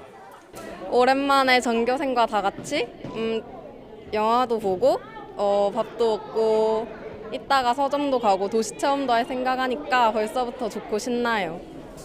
학생들이 모처럼 영화 보는 재미에 푹 빠졌습니다. 맛있게 점심을 먹고 대형 서점에서 책도 샀습니다. 비대면에 학교에만 머물던 꿈나무들의 창의력을 키워주기 위한 발걸음입니다. 한 3년 만인 것 같아요. 그래서 아이들 엄청 들떠 있고요. 저희도 오랜만에 즐겁게 나왔습니다. 코로나가 조금 완전히 종식이 돼서 전체 학생들이 좀 자유롭게 다녔으면 더 좋겠습니다. 갤러리와 공연장 등이 있는 광주 유스퀘어 복합문화관은 체험학습 명소로 꼽히고 있습니다. 단체 방문 손님들이 계속해서 증가할 것으로 기대하고 있습니다. 단체 방문 손님들을 위해서 전시, 공연 등 여러 방면으로 노력하도록 하겠습니다. 체험의 장이 열리면서 농산어촌의 6차 산업 융복합 시설도 다시 활기를 띨 것으로 기대됩니다. YTN 김범환입니다. 서울시가 디지털 약자와의 동행을 시작합니다. 디지털 안내사를 위촉하고 어르신도 쉽게 쓰는 무인기기도 만들기로 했습니다. 김종균 기자입니다. 카페나 식당, 영화관의 무인 단말기 키오스크 앞에서 어르신들의 표정은 착잡하기만 합니다. 눈은 침침하고 사용법도 서툴다 보니 자꾸만 첫 화면으로 되돌아가고 뒷사람 눈치마저 봐야 합니다. 사회적으로 버림받는 듯한 소외감마저 느낍니다. 빨리 이 기계에 적응하지 못하고 시간이 오래 걸리면 굉장히 눈치가 보이죠, 뒷사람들한테. 그러다 결국은 포기하고 나오는 분들도 많이 계시고. 서울시는 디지털 약자들을 위한 사용 환경 개선에 나섭니다. 우선 민간 기업들과 협력해 노인과 장애인 등 디지털 약자들이 은행이나 영화관에서 쉽게 이용할 수 있는 키오스크를 만들기로 했습니다. 어르신들을 돕는 디지털 안내사도 위촉했습니다. 앞으로 2주간 교육한 뒤 25일부터 현장에 투입합니다. 키오스크 사용에 어려움을 겪는 모두를 배려하자는 캠페인도 벌입니다. 아울러 디지털 기기를 학습한 뒤 실제 현장에 가서 체험해 볼 수 있는 온 동네 1일 체험 교육도 진행하기로 했습니다. YTN 김종길입니다. 독립운동가들을 대충 살았던 사람들이라고 표현해 후손 수백 명에게 고소를 당한 만화가 윤서인 씨가 검찰에서 무혐의 처분을 받았습니다. 서울중앙지방검찰청은 최근 독립운동가 후손 460여 명과 시민단체가 윤 씨를 명예훼손 등 혐의로 고발한 사건을 혐의 없음 처분했습니다. 검찰은 윤 씨가 개인적인 의견 표명이나 논평을 한 것에 불과하고 특정인의 명예를 훼손하려는 고의가 있다고 단정하기 어렵다고 설명했습니다. 윤 씨는 지난해 1월 자신의 SNS에 친일파 후손의 저택과 독립운동가 후손의 집을 비교하는 사진을 올리고 친일파 후손들이 저렇게 열심히 살 동안 독립운동가 후손들은 도대체 뭐한 걸까? 독립운동가들은 대충 살았던 사람들 아니었을까라는 글을 써 독립운동가 후손 460여 명에게 고소를 당했습니다. 일반 식품인 도라지 배즙을 건강기능식품으로 오인할 수 있도록 광고한 오픈마켓 업체가 정식 재판에서 선고를 유예받았습니다. 서울중앙지방법원은 어제 식품표시광고법 위반 혐의로 기소된 오픈마켓 업체 티몬 법인에 대해서 선고 유예 판결했습니다. 재판부는 티몬이 사건 이후 지침을 제작해 배포하고 직원을 교육하는 등 재발 방지를 위해 노력한 점을 고려했다고 설명했습니다. 티몬은 지난해 3월 한 방송에서 일반 식품인 도라지 배즙을 판매하면서 건강기능식품으로 인식할 가능성이 있는 표현을 사용해 표시광고법을 위반한 혐의를 받습니다. 검찰은 티몬을 벌금 100만 원에 약식 기소했지만 티몬 측은 주의 의무를 다했다며 정식 재판을 청구했습니다. 중국에서 마을 단위 은행에서 벌어진 예금 인출 중단 사태가 집단 시위로 번졌습니다. 공안이 지켜보는 가운데 사복 차림의 남성들이 나타나 강제 해산에 나서면서 현장은 아수라장이 됐습니다. 베이징에서 강정규 특파원이 보도합니다.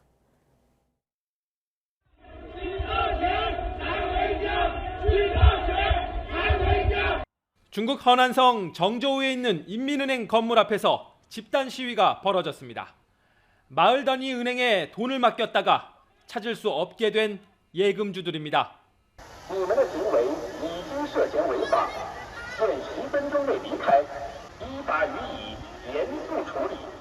날이 밝자 사복 차림의 남성들이 줄지어 나타나고 시위대는 물병을 던지며 항의합니다. 결국 강제 해산에 돌입하면서 현장은 아수라장으로 변합니다. 폭력이 난무하는 가운데 외곽을 둘러싼 공안들은 지켜보고 있을 뿐입니다.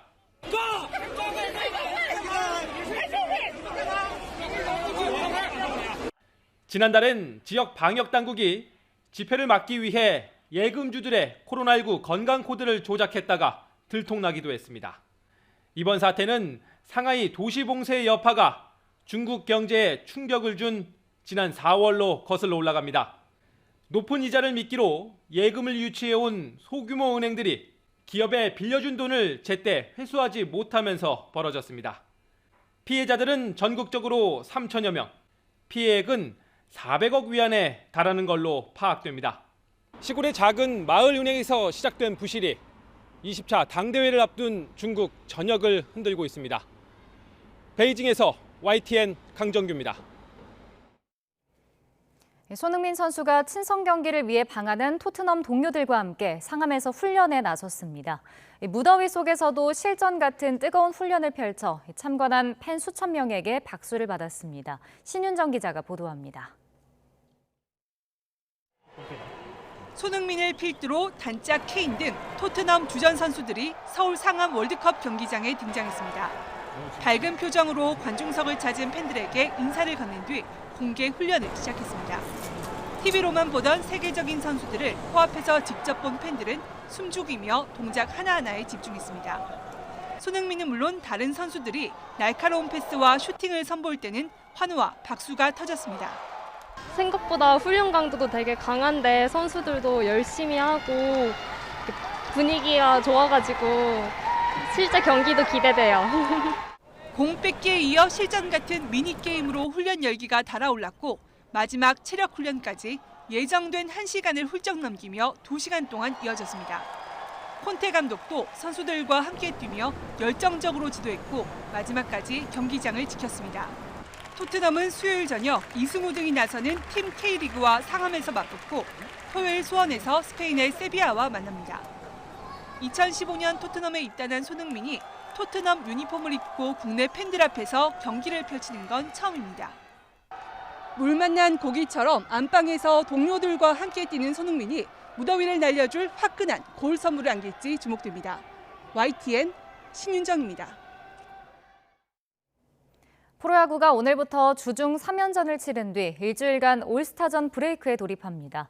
1, 2위 SSG와 키움이 전반기 선두를 놓고 양보할 수 없는 승부를 펼치게 됐습니다. 보도에 김상희 기자입니다.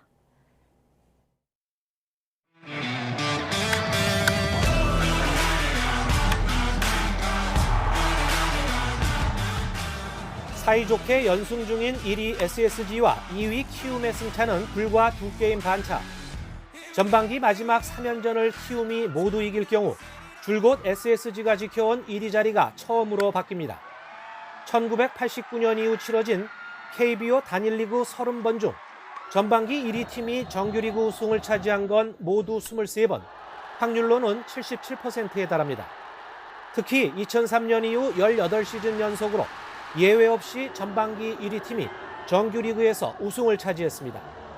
SSG는 폰트 김광현 원투펀치를 앞세워 반드시 1위를 사수한다는 계획입니다.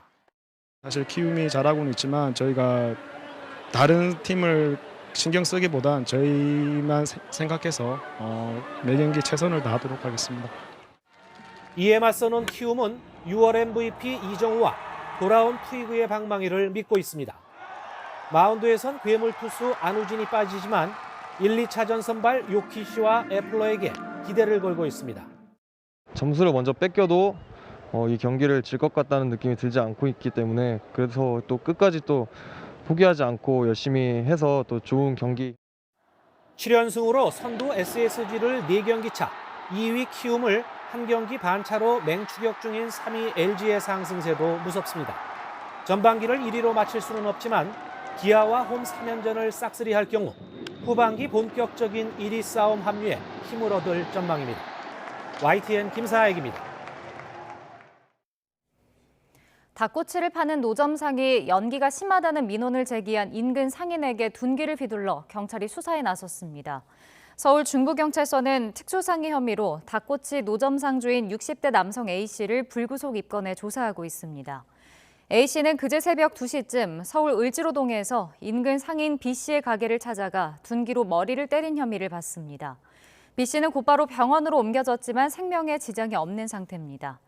A씨는 자신의 노점상에서 닭꼬치를 구울 때 연기가 심하고 기름이 가게에 들어온다며 인근 상인들이 수차례 민원을 제기하자 불만을 품고 범행을 저지른 것으로 파악했습니다. 경찰은 A씨가 폭행 전 휘발유를 들이부었다는 B씨 진술을 바탕으로 방화 미수 혐의 적용도 검토하고 있습니다. 온라인 공간에 수행평가 과제 점수를 올리는 건 인격권과 사생활 침해라는 국가인권위원회 판단이 나왔습니다. 인권위는 광주광역시 한 고등학생 부모가 교사 A씨를 상대로 제기한 진정을 받아들여 학교 교장에게 재발 방지 대책을 마련하라고 권고했습니다. 인권위는 개인의 성적이나 점수는 사회적 평판에 영향을 미치는 개인정보인 만큼 같은 반 학생들이 다른 학생의 과제 점수를 볼 수 있게 한 건 인격권과 사생활의 비밀을 침해한 것으로 판단된다고 밝혔습니다. 해당 학교 교사 A씨는 지난해 9월 온라인 공간에 학생들이 서로 평가한 수행평가 점수를 게재하도록 하면서 10점 만점에 2점을 받은 피해 학생의 점수도 다른 학생들에게 공개됐습니다. 이에 해당 학생의 부모는 같은 해 10월 점수를 비공개로 전환해달라고 요청했지만 2달 뒤에야 조치가 이뤄지자 자녀가 수치심을 느꼈다면서 지난 1월 교사 A씨를 상대로 인권위에 진정을 냈습니다. 모레 새벽 올해 가장 큰 보름달인 슈퍼문을 볼 수 있을 전망입니다. 한국천문연구원은 서울을 기준으로 내일 오후 7시 52분에 뜬 달이 모레 오전 3시 38분 가장 크게 보이고 오전 5시 16분에 진다고 밝혔습니다. 달은 지구 주위를 타원 궤도로 돌기 때문에 지구와 달 사이 거리가 가까울수록 달이 크게 보이고 1년 중에 가장 크게 보이는 달을 슈퍼문이라고 부릅니다. 모레 달이 지구와 가장 가까워질 때 거리는 약 35만 7,418km로 평균 거리보다 약 2만 7,000km 가깝습니다. 계속되는 무더위에 지치기 쉬운 요즘입니다. 기온 자체도 높지만 습도까지 높아지면서 체감하는 더위가 더 심한데요. 오늘 서울 낮 기온은 31도로 어제보다 조금 높겠고요. 체감 온도는 33도 안팎까지 오르겠습니다. 통풍이 잘 되는 시원한 옷차림 해주시고 하루 일정은 여유롭게 잡아주시는 게 좋겠습니다. 오늘 전국이 대체로 흐린 가운데 밤까지 충청과 남부 내륙을 중심으로는 돌풍과 벼락을 동반한 소나기가 지나겠습니다. 약은 5에서 40mm가 되겠고 기습적으로 강하게 쏟아지는 곳이 있겠습니다.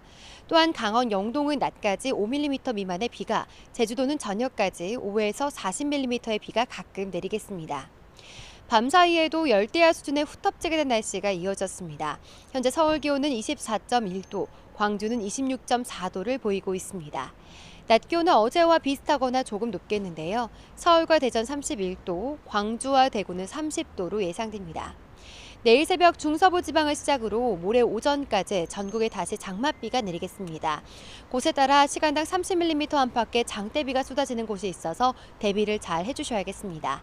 비가 내리면서 내일은 더위가 잠시 누그러지겠습니다. 오늘 아침까지 충청과 남부 내륙에는 안개가 짙게 끼겠습니다. 또한 강원 산간을 중심으로는 가시거리가 200m 미만으로 좁혀지는 곳이 있으니까요. 교통안전에 각별히 주의를 해주시기 바랍니다. 지금까지 상암동 야외 스튜디오에서 YTN 홍나실입니다. 화요일 아침 굿모닝 YTN은 여기까지입니다. 잠시 후 뉴스라이더가 방송됩니다. 시청해주신 여러분 고맙습니다.